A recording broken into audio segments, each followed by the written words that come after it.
shopping with my friends and didn't have any money, should have never been shopping, but there I was. And I fell in love with this pair of jeans and they were $99. And I was determined to figure out a way that I could make $99 just to buy this pair of jeans. And my first idea was I'll clean someone's house. So I put an ad on Craigslist. A woman hired me. I charged exactly the price of the jeans. I did a terrible job, but she still paid me. And I bought the jeans and I thought that was it. And then she ended up hiring me to come back. And she said, I really need help. I'll teach you how to clean. And then you can come every week. And that was how this business started. She told her friends about me. Next thing I knew, 7 days a week, I'm cleaning houses. But at that time in my life, I still didn't think this was a company. It was just a way to make money while I was in school. So the turning point happened right before my last year, senior year, 21. You know this story if you've read the book. I got this really big contract to clean all of these empty college apartments, 800 apartments, 21 days to do the work. And I hired a team of people to help. And I didn't know anything about leadership. I didn't know anything about business. Most of the people I hired were students, and it was a disaster. 3 days into the contract, 45 of the 60 people quit because I was that bad of a leader. And I wasn't sure how to get them back. I wasn't even sure what I had done to cause them to quit. And when I look back in my life, for me, that was without any doubt in my mind, my moment. And you will have a moment like this if you haven't already had one that totally changes the trajectory of your life. And you probably don't realize you're having it as you're having it. It's not until later when you can look back with hindsight and really see, oh, that was the thing that really, changed my path in life. So what I realized that did for me when those people quit is it made me really want to learn how to be a leader. And it made me want to learn how to build a company where people really wanted to be. And it was almost like this exciting challenge. How do you do that when the job that you have to offer people is cleaning a toilet? How do you make this the best job that anyone's ever had? And I was determined to figure that out. And I remember being in class, and I used what I learned in my classes in my business for sure. But there was this excitement I had about my business that I had never felt before, ever. And it was that feeling that made me turn down a secure job, the dream job in finance, to stick with my company. I was able to get those 45 people back. I got them back by just saying, hey, I'll give you an early paycheck if you show up to this emergency meeting. Everyone showed up and I just owned it. I just said, I have no clue what I'm doing. I've never done this before. I need your help. Please tell me what I did wrong. And I think they just saw I was real. I wasn't like pretending that I knew what I was doing. I just owned the fact that I really had no clue what I was doing. And I think they genuinely wanted to help me.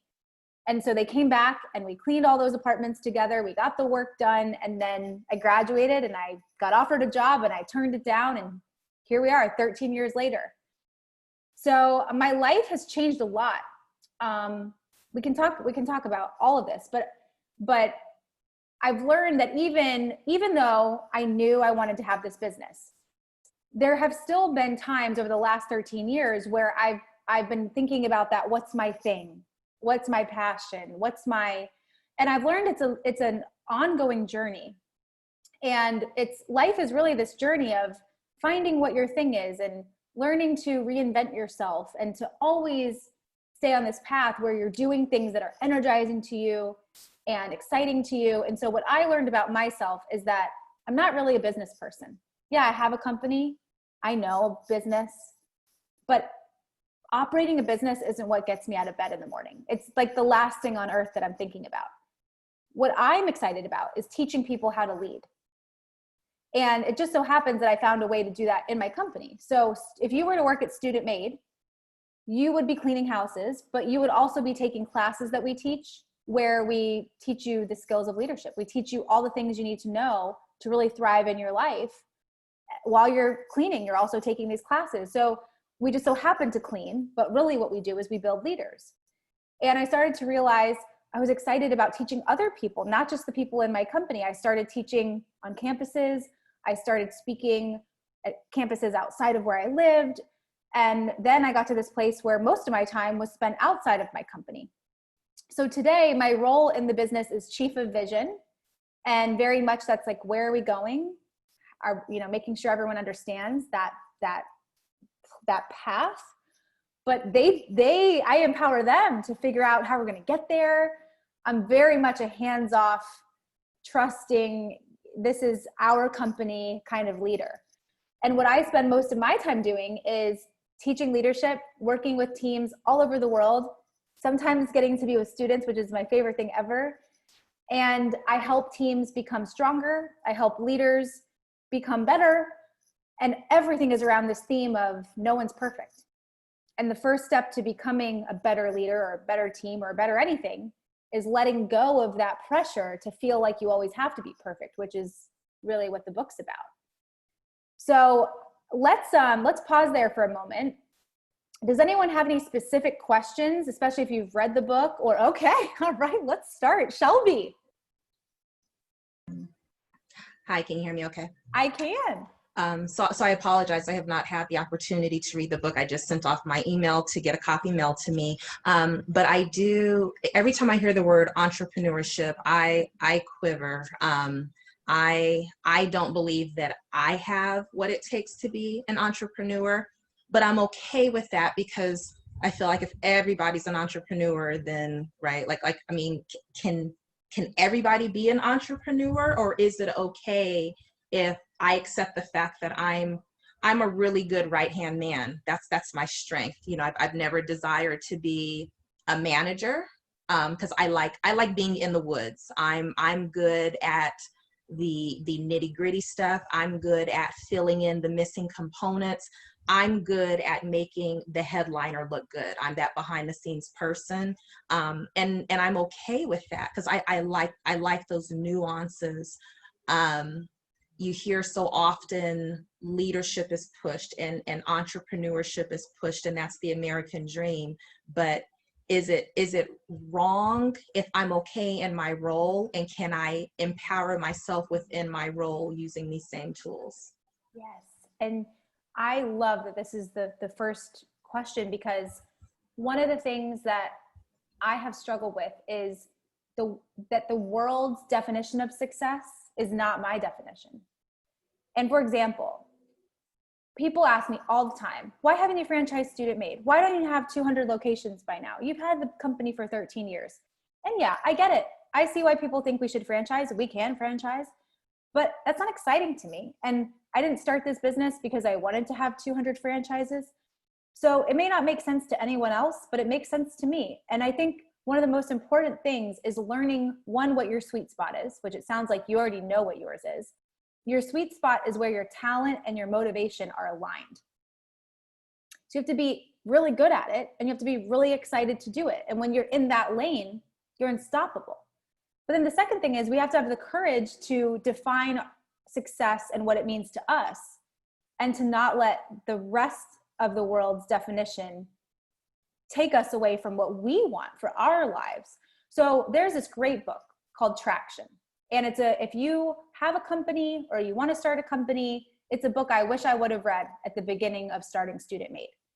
And it talks about how there are these two roles in a company. There's a visionary and there's a role called an integrator.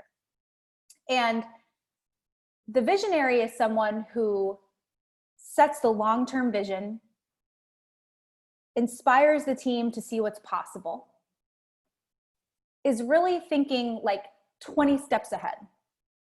That's their natural place of where they go. And then there's this integrator who has this amazing ability to be in the now and to be in the details and to essentially help the visionary's vision come to life, and is able to say, okay, if this is where we are and this is where we're going, here's what we have to do to get there. And the integrator is actually the glue that holds the whole company together. And so what happened for me is I tried for many years to be both the visionary and the integrator. And I felt like something was wrong with me because I couldn't stay in the details. I will tell you that I am horrible in the details. It is a nightmare when I'm in the details. And I always felt like something was wrong with me because I couldn't be in the details, until I read this book and I realized, wait a minute, I'm the visionary. So I have a feeling, Shelby, that you are very similar to my Monique. My Monique would say everything that you just said. She loves the details. and she is entrepreneurial within our business. So I think it's possible for everyone. What I think of when I hear entrepreneur is someone who is empowered to make decisions, to drive change, to work on things that they know are going to be impactful, to problem solve, to be resilient. And we can all be that no matter what role we have. So you're absolutely on the right track. I think I saw a question. Okay. Nadine, you're so good. Traction link is in the chat. What other questions do we have? I had a question is, what was the impetus for you to write the book? Writing a book is such a challenge, so what made you write the book in the first place? Yeah, so this is how the book happened. I've always liked to write, but I wasn't, and I probably have always had an idea of writing a book one day, but I never really was serious about it. I never actually sat down to really think about it or write a book proposal, or it was kind of just one of those things of, oh, maybe it'll happen one day. I'm sure someday I'll do that. And then there was this one day where I was invited to a conference, and I didn't know much about the conference. I was invited by a friend of mine, Simon Sinek. I don't know if anyone has heard of Simon Sinek's work. So Simon calls me, he's like, come to this conference. I promise you'll really enjoy it. I can't give you too much information. And I show up, and it was a very small conference. I was the youngest person there. I felt like I didn't deserve to be there because as I'm reading everyone's name tags, it was like the guy who started the Container Store and the CFO of JetBlue. And here I am, owner of a cleaning company. What am I doing here? So he says, you're the speaker. I didn't want to make you nervous, but you're the speaker. Like, well, thanks. Now I'm really nervous. So I had about a half day to prepare a speech, and it turned out that my publisher was there. And so after I gave this talk, my publisher came up to me and said, I'd really like for you to write a book. And so that's how it happened. And I think the lesson there is when we step outside of our comfort zone and we're willing to do things, even when we're scared, even when we're not really sure how we're going to do it, good things can come from it. So it was literally a handshake. It's like, okay, I'm writing a book. And then a few weeks later, I flew to New York and we sealed the deal. But then it was really hard because I didn't know what to write about. I didn't have a book proposal. The publisher didn't even tell me, I want you to write a book about this. He just said, write the book you think the world needs. Well, that's a lot of pressure. So it took 3 years, and I probably had 3 different books within those 3 years that I had written and thrown away. And I almost gave up and almost decided to cancel the whole thing. And then I was at dinner with a friend who's a writer, and I said, how do you know when you're writing the right book? And he said, it's the right book when it's really, really hard to write. So I thought about that, and I was like, well, what would make it hard to write? What makes something hard? And I immediately went to, if it's vulnerable, if you talk about all the things that people don't talk about, if you talk about the things you're embarrassed to talk about. And so that's kind of where my idea of writing a book about all the failures I've had came from. And I think something that happened that was really powerful too is as I was writing, there were some big things happening in the company. We had a second location that had failed, and we were in the process of selling it. And someone that had been on the team for over 8 years had decided to resign from the company. And I decided to write about those things as they were happening, which felt extremely hard. But I just kept thinking, if it's hard, that means it's the right book. So that's kind of how and next week will be 3 years since it's been out. Congratulations. Thank you. What else? Any other specific questions? Annie, I'm gonna call on you because you talked to me ahead of time. Do you want to share your story, Annie? Oh no, I'm gonna be embarrassed, but I don't remember if you remembered me messaging you on Instagram, but I don't know if you can hear me. I can.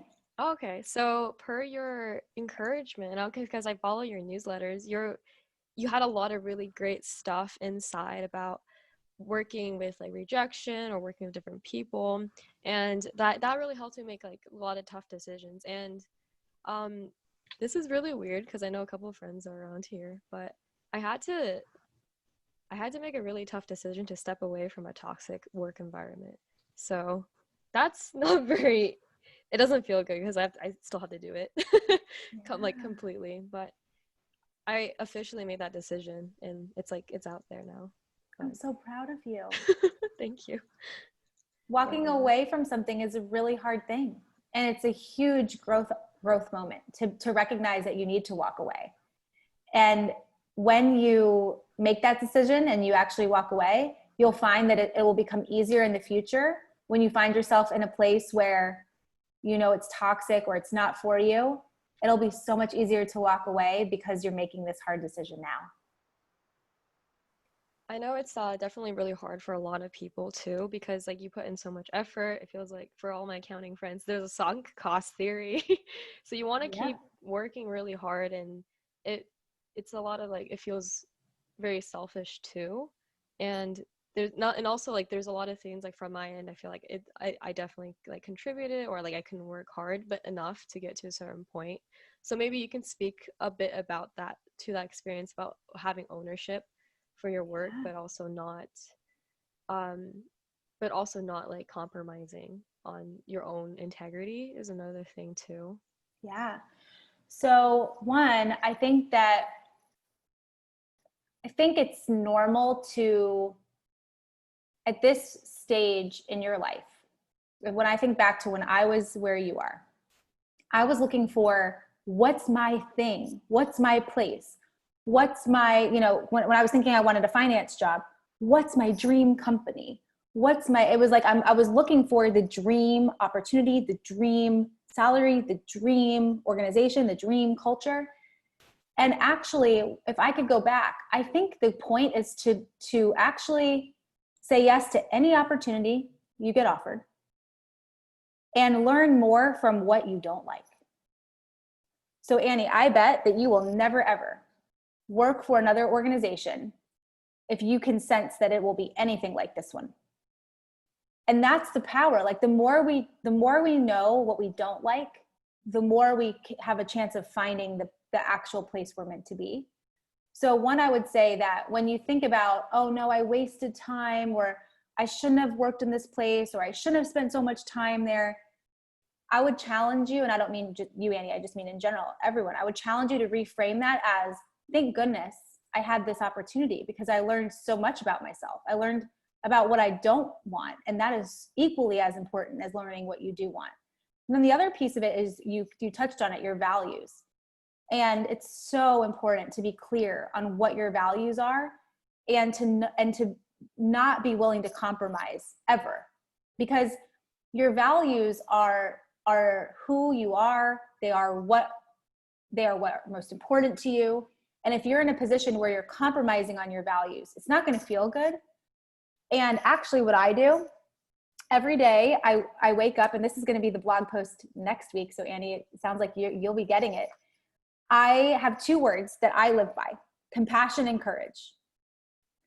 And I actually have them written on a note card. Every morning when I wake up, I look at my day, I set my intentions, and I write my values on a note card, and I put them by my computer, and I look at them. Before I joined here, I looked at them. Before a meeting I have with a team, I look at them. Before I make any decision, I look at them. They're my compass, and they keep me in check, and they guarantee that I'm living my life in a way that I will not regret.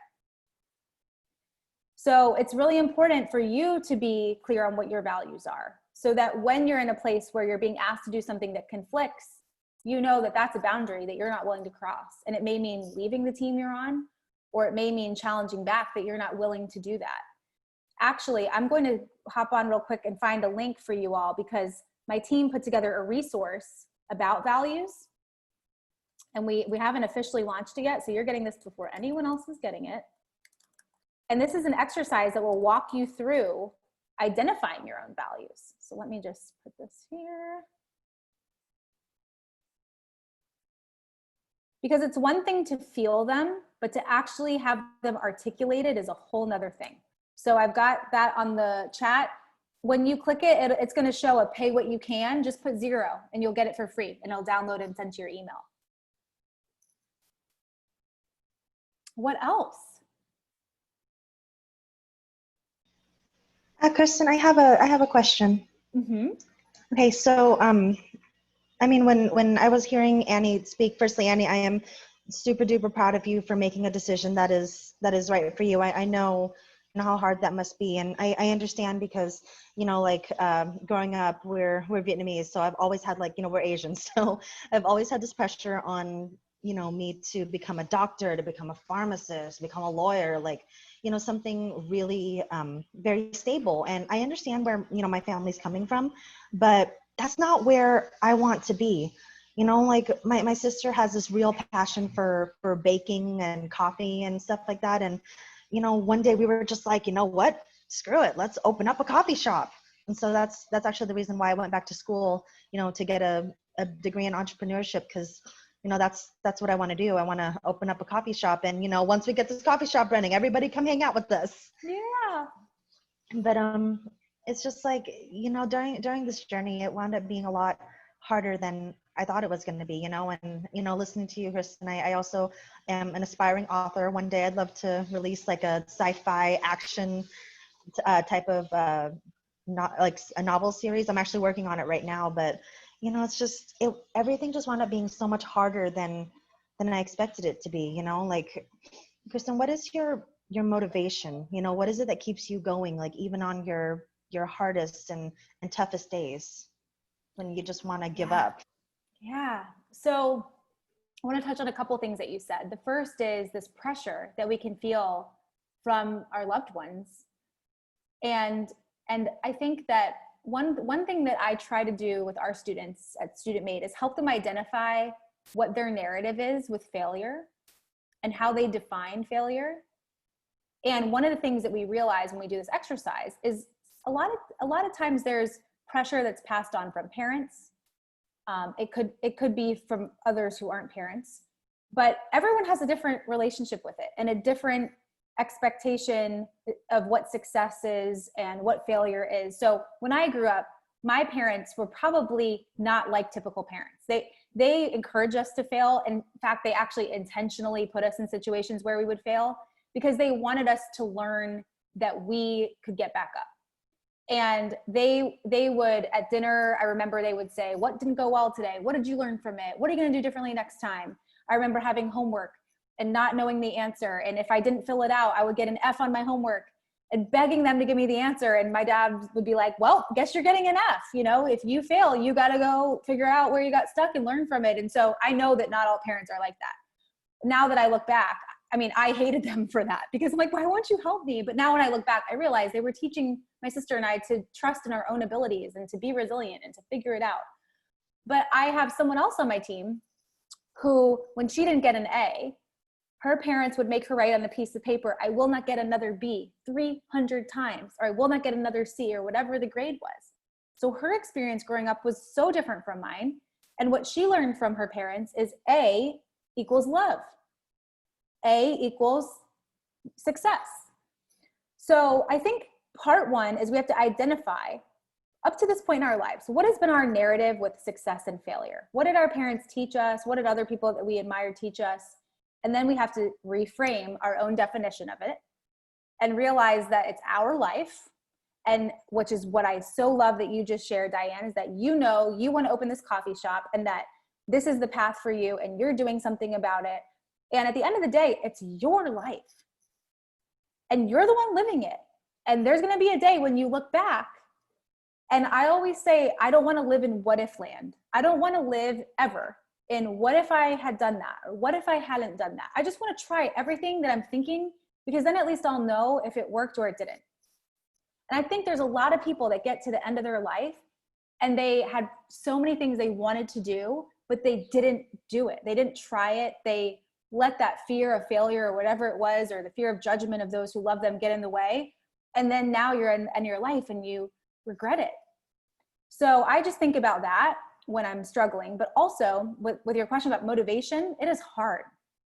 And there are some days where I just don't want to do it, or I can't find the confidence within me to do it, or the enthusiasm within me to do it.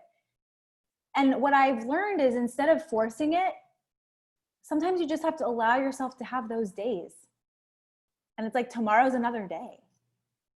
And one thing I do that does help me is I have a box of memories. So It's like letters from previous employees or letters from clients or pictures that remind me of, like, I have this receipt from McDonald's, like $2,000 receipt, because I went through the drive-through and ordered hundreds of hamburgers because I needed to figure out a way to keep people fed while they were cleaning all these apartments. Just like things that bring back these memories. And when I have a really hard day, I look through that box and it takes me like 5 minutes to be back on track. So maybe something like that for you, whatever it may be, but it doesn't have to be a box. It could be a folder on your computer, just something that you look through on hard days. But know that everyone has those days. Everyone does. It's just that people don't talk about it. So we feel like we're alone because no one's talking about it. But we all have days like that. What else? Thank you, Kristen. Yeah. Hey, Kristen, can you hear me? I can. Okay, so I read the book and I was just curious about Abby. Do you still have a relationship with her? Okay, so for those of you who haven't read the book, Abby was my first real hire. She was my right-hand person for many years, for almost 8 years, or maybe even a little more. And she's the person where when I was writing the book, I told you someone left the company, it was Abby. And it was really hard. And it felt like, it really felt like grieving a death. Like I went through all of the stages of grief, of being shocked and being angry, and then, eventually getting to this place where I found peace. And what I wish I would have done is I wish I would have ended that relationship sooner. And I wish that I had been the one to end it, because I knew that it wasn't working anymore. And sometimes this happens. We outgrow relationships, and there's nothing wrong with her. There's nothing wrong with me. It's just sometimes you get to a place in a relationship where you outgrow it. And we had both kind of outgrown each other. And the place where the company at that point was a totally different company than it was when we started it 8 years ago, And she started as someone who cleaned, and then she was the first person I offered like a salaried full-time job to. So she was really there from the very beginning. But I didn't have the courage to do that. And so she had to make the choice, and it made it so much more painful than it needed to be. But today we're in a place where when it's her birthday, I'll send her a birthday message. She sends me one. We have definitely a very cordial relationship. There's no animosity. There's no anger. If I saw her, I would say hi and give her a hug. And at the same time, I'm not, there's no, like, I'm at peace with the fact that that relationship is over. There's no part of me that's, maybe one day Abby will come back, or maybe there's an opportunity for us to work together in the future. And I think that's a sign of growth. I think it's taken me a long time to get to this place where endings are okay. And sometimes it's just meant to end. And it's really huge when you can get to that place in your life. If any of this resonates with you, I used to be someone who had a lot of trouble letting go of relationships, because I just believe in everyone's potential. And I always believe that there's hope, and I'm always so, come from this optimistic place, but sometimes we just have to accept that this is it. There's nothing here. What else? I have a question. Yeah. In the early chapters of the book, you talked about how you empowered your employees to kind of make their own decisions and fix problems on their own. How do you set that line for your team to know when they have the freedom and they should figure it out versus going to you for permission? Like, it would make a bigger impact than they have like the capacity or responsibility for. It's I think something you learn over time. You have to really learn to trust your gut. And I think most times I push people to solve their own problems. And when they're asking me to help them, I turn it around and say, I think you know the answer. I know that you can figure this out. And I think like 90% of the time, that's how I handle it. And then there's this other percentage where people really need you. And like right now in this pandemic, that certainly is a season where I don't feel like the right answer is to say, well, you figure this out. you know? So I think part of it is learning to trust your gut. And one thing that we do that isn't in the book is we have something called the 131. And the 131 is a tool we use to help people think of their own solutions. And so the way it works is the 1 is, what is the challenge that you have? What's the problem? What happened? The 3 are, what are 3 ideas you have to solve it? And then the 1 is, out of all 3 of those ideas, what's your recommendation? So when people come to me or anyone else on our leadership team with challenges, we will ask them, what's your 131? And so we've kind of trained people that if you come with a challenge, we want you to put some thought into it.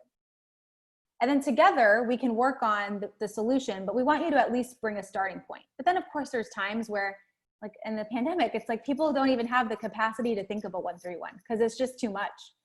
And that's when I think as leaders, you gotta like step up and be willing to really make the decisions, but not always. You know, I think part of it too is when you make the decision and it works, the team sees that as it worked because you made the decision. So if you want people to feel proud and feel like they were a part of it, then you really have to empower people so they can feel like they contributed to it. Thank you. Yeah. What else? Really quick, can you repeat the 131s, like what the questions were? Yeah, so the 1 is, what is the challenge? The 3 are, what are 3 ideas you have to solve that challenge? And then the 1 is, what's your recommendation?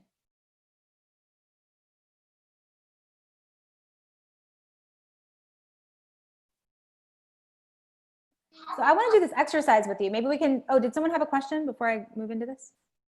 Okay, Miranda. I can save it. I'll save it till after. No, go, let's do it. Okay. So you mentioned a few times that you were in a place where you were the youngest person in the room or you felt unqualified. So how do you deal with like the imposter syndrome when you feel kind of you're not worthy of something that you actually do want to do? So I just love this because I was going to do another exercise, but now we're going to do a totally different exercise because of what you just said. Okay, so here's, this is about to be so awesome. Okay, so we do this workshop in Student Made around understanding your limiting beliefs. And limiting beliefs are things that, they're narratives that we have, that we tell ourselves. I'm not good enough, I have to be perfect, I'm too young, I don't know the answer, whatever that internal voice is. They're narratives that we got from somewhere. And we've learned that these narratives are true. That's because we've been telling ourselves this for our whole life. And then the key is understanding that narrative and understanding how to turn it around. So I'm going to give you an example. When I was a kid, I was made fun of a lot because I had bright red curly hair. I had headgear, the braces that attach to the top of your head. Kids bullied me. They made fun of me. They called me Big Red, like the chewing gum, because my hair was so big and red. I was actually bullied to the point where I had to switch schools. And so that gave me this narrative that I do not belong, I'm not accepted, and it made me want to be someone that was accepted. So what it would do for me is it would make me say yes to things I didn't want to say yes to.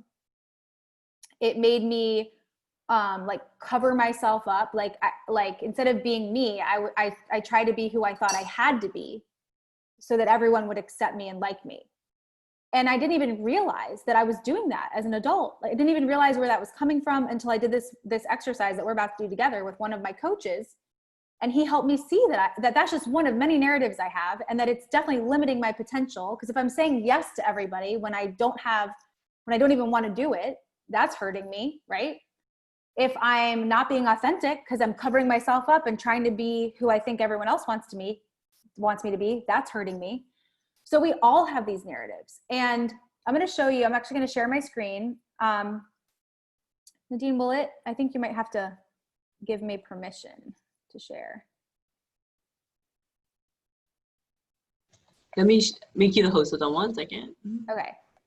If you just go to share screen at the bottom, you just click like allow multiple, Yeah. and then it should let me. Yep, multiple. Did it work? Okay. Yep, we're good. Okay. Can everyone see this? Yes. Okay. So I want you to read through these sentences. These are all beliefs that we can have.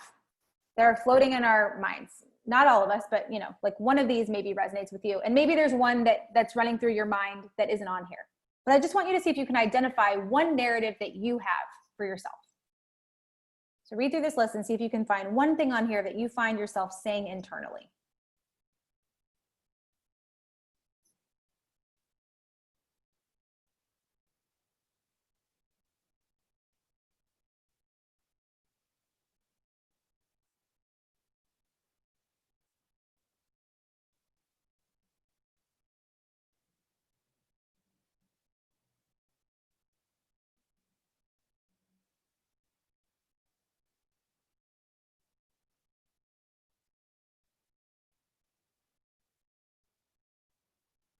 And when you have the one that you think is your narrative, one of your narratives, write it down somewhere.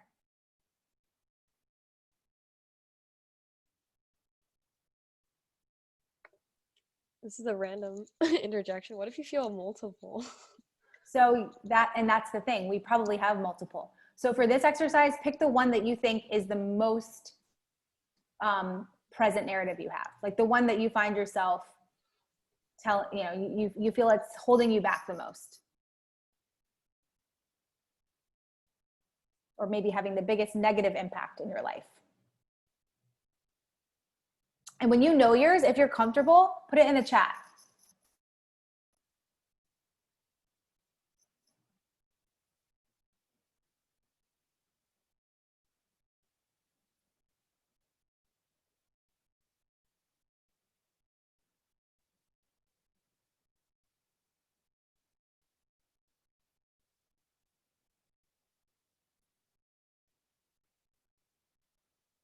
I'm seeing some come through. Need to be in control. I'm not good enough. I am right, but also I really am right. Something terrible is going to happen. There's too much to do. I need to make a decision. There's not enough time. Yeah. Yep. Okay. Now what I want to do is ask you, where did this narrative come from? Like, when's the first time you remember thinking this?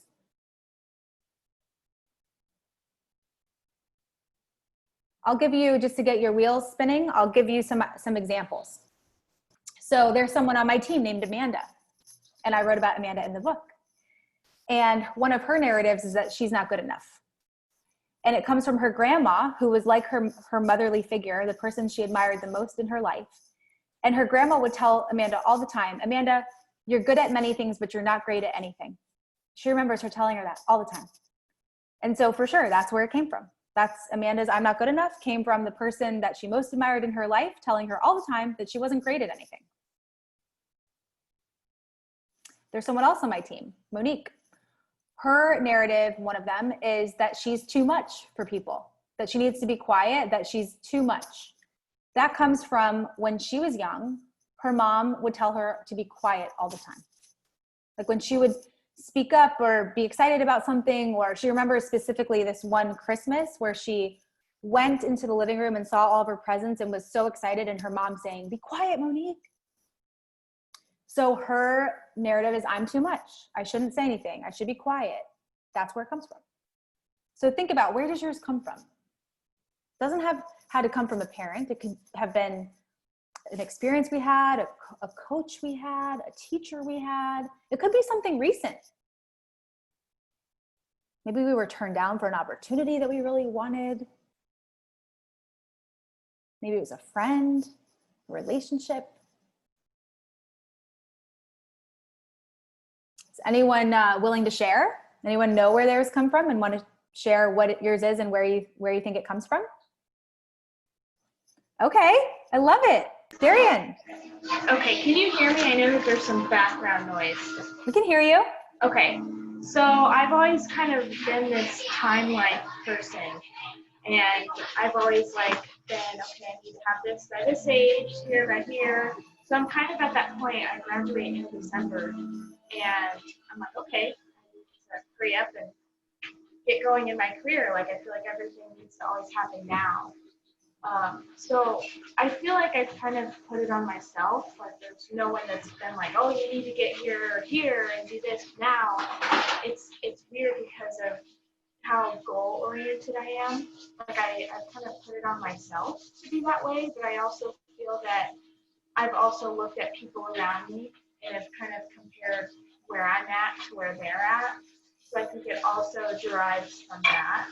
So it's kind of something that I've always struggled with, like feeling like I can't fall behind. Like I always have to like stay on top of my toes and keep moving forward. So that's kind of where mine comes from. Yeah. Thank you for sharing. It makes sense. It makes complete sense. And sometimes what can happen too is, you know, if you were to take that and go way, way, way, way back into your life, maybe there was something that even you experienced as a kid where you felt like there wasn't enough time. Like it could have been, and I'm not saying this was true in your case, but I'm just helping you think, if we had a parent who felt that they didn't achieve what they wanted to achieve in their life, they may unintentionally put pressure on us to do it faster, sooner, figure it out, because they feel like in their life, they didn't use the time they had the way they wanted. And so it starts to get really interesting when, and this isn't the case for everyone, but you start to see, oh wait, my parents maybe had that belief and they unintentionally passed it to me. And that's, it helps us just understand like, oh, that's why I behave this way. And sometimes it's pressure, like you said, in your case, that you put on yourself. Right. And so then it's, why do you put this pressure on yourself? Why do you feel the need to compare? And those are really powerful reflection questions. I would encourage you and everyone watching to really carve out like an hour or two to just really think about this, because this is what gets in the way of us reaching our potential. When we understand these narratives and how to flip them around, everything changes. Right? Like, what would it be like if you didn't feel that pressure? What would it be like if you didn't compare yourself to other people? You know, just imagine. So there's power in like really sitting with this. Anyone else want to share?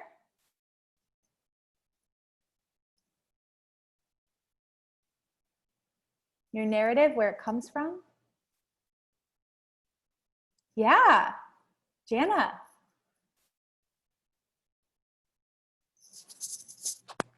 Can't hear you. Okay, 1 second.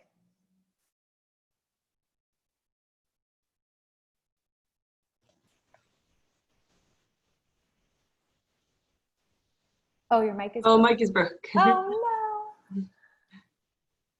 Okay. Okay. Anyone else? One more person? Okay, you'll call in on your phone. We'll get you in a second. I'll go. All right. Yeah. Sweet. I put I need to be in control, and I think that comes from I think it comes from family background. I think in my family that there's an expectation that I'm like the reliable, organized person. So whenever anything comes into play, they're like, only Dean will do it. And that just comes, and over the years, it just grows and grows exponentially. Yeah. For every little thing, like holidays and stuff, it'll just be, I'll do it type of thing. But now, because it's the expectation of my family, I feel like that in all aspects of life, that in my home life, work life, I need to be always on top of it. And I need to have everything in ducks in a row. And there's an expectation. And I think it comes from that. But now I don't know how to let it go, because it can be very like controlling, because it's like I always need to be one step ahead, but I can't always be. So there's that pressure that I put on myself. So yeah, thank you. We'll talk a little bit about how to let it go.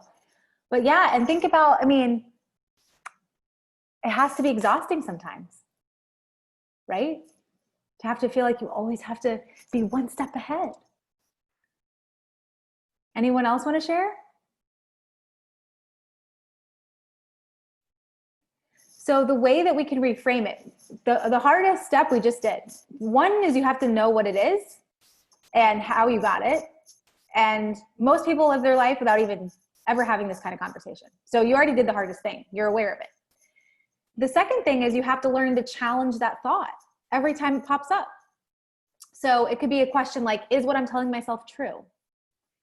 It could be a question like, who would I be if I didn't think that right now? What would I be able to do if I wasn't thinking that? A really powerful way to turn this around is to write a letter to your narrative. So you could say, dear voice in my head that sometimes tells me I have to be one step ahead of everything.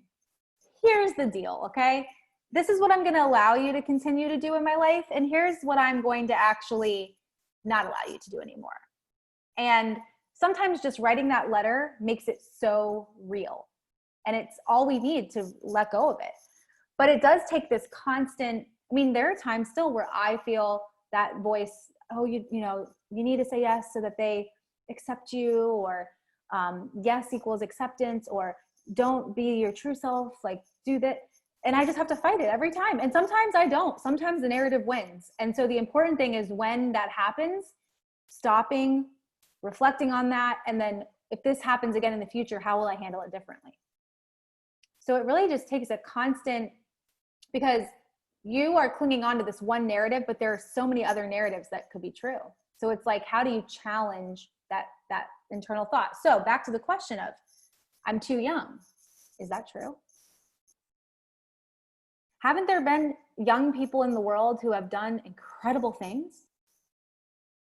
You know, so I've never really, I'm not saying that I haven't felt challenged because of my age or because of my gender or because of, you know, other circumstances.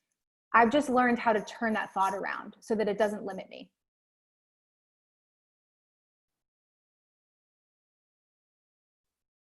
And the imposter syndrome thing is real. I mean, no one really knows what they're doing. I mean, have any of us done this life before? You know, does anyone know exactly what they're doing? Like, no, that's what I think is so funny, is there's this pressure to feel like we always have the answers, but no one has all the answers. Everyone's doing this for the first time, right? So it's just like, even in a pandemic, we don't know how to do this. Everyone's just doing the best they can. So people who tell you that they know what they're doing, they're lying. Yeah, they might feel in their gut that this is the right thing, but how do they really know? So I just bring myself back to reality. Like, wait a minute, everyone in here has no clue what they're doing. Truthfully, right? What else? Any other questions? It doesn't say if you want to, I'm mindful of time, so if everyone has any last minute questions for Kristen to take advantage of the last few minutes. And then also, Kristen, for you, I guess, what would you have for one key advice, I guess, for dealing with the COVID period, also a piece of advice for life after COVID, what would you recommend? So I think that everyone's talking about what's changing and how the world is so different. And obviously there's been so much change. What I like to focus on is what isn't changing. And what isn't changing is the importance of human connection, the importance of authenticity, the importance of being there for the people that you love. And this is kind of a sad story. It's a very sad story, but I think it's a powerful story. So I'm going to share it with you. At the beginning of the pandemic, I had a call with one of my clients, and it was 5 o'clock on a Friday. It was a Zoom meeting, and I was not present.